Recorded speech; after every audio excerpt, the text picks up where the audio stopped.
Տղամարդը կարող է գիշերը 3-ին տուն գալ եւ հաջորդ օրվա կնոջ բողոքներին շատ լուրջ եւ հանգիստ ձայնով ասի, որ ոչ,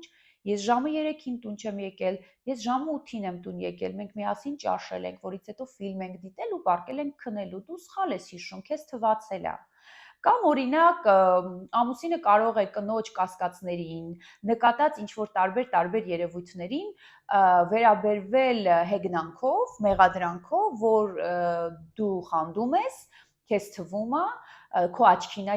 երևացել այդ ամենը եւ պատկերացրեք այս ամենը ինչքան կարող է ազդեցիկ լինել, որ անձը իսկապես մի պահ սկսի մտածել, որ իր մեջ է խնդիրը, մեղավորությունը իր մեջ է, ինքն է սխալ տեսել, ինքն է կենտրոնացել եւ այնքան է կենտրոնացել այդ հարցի վրա, որ սկսել է ինչ-որ բաներ տեսնել եւ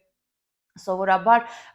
այս մեխանիզմը օգտագործողները իրենք լինում են շատ այսպես հանգիստ, հավասարակշռված, ինտելեկտուալ եւ այնպես են քեզ ներշնչում, այնպես են քեզ համոզում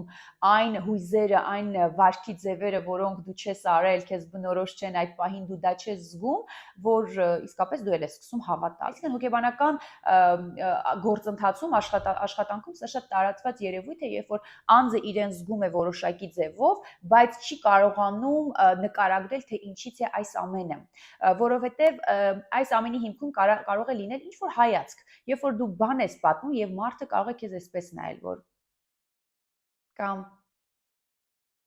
նմանօրինակ ինչ-որ հայացքներ, որ դու սկսում ես մտածել, որ ես երևի ինչ-որ բան ճիշտ չասեցի, ես երևի ինչ-որ բան ճիշտ չեմ հասկացել, ճիշտ չեմ հիշում, խնդիրը իմ մեջ է։ Եվ երբ որ դու այդ հայացքից հայտնվել ես այդ խենթ հոգեվիճակում, ում էլ դա պատմես, ոչ մեկ չի հասկանա ինչի մեջ է հարցը։ Կամ դու խոսում ես, կողքիդ նստած երկու անձիկ, իրանք իրար աչքերով ինչ-որ sense բաներ են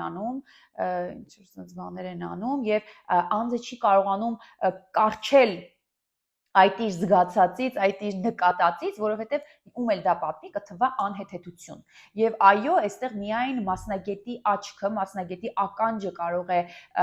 օգնել, որ մենք դուրս բերենք, որ սա իսկապես հոգեբանական բռնության ձևերից մեկն է, հենց այս գազլայթինգ կոչվածն է, ընկերներ։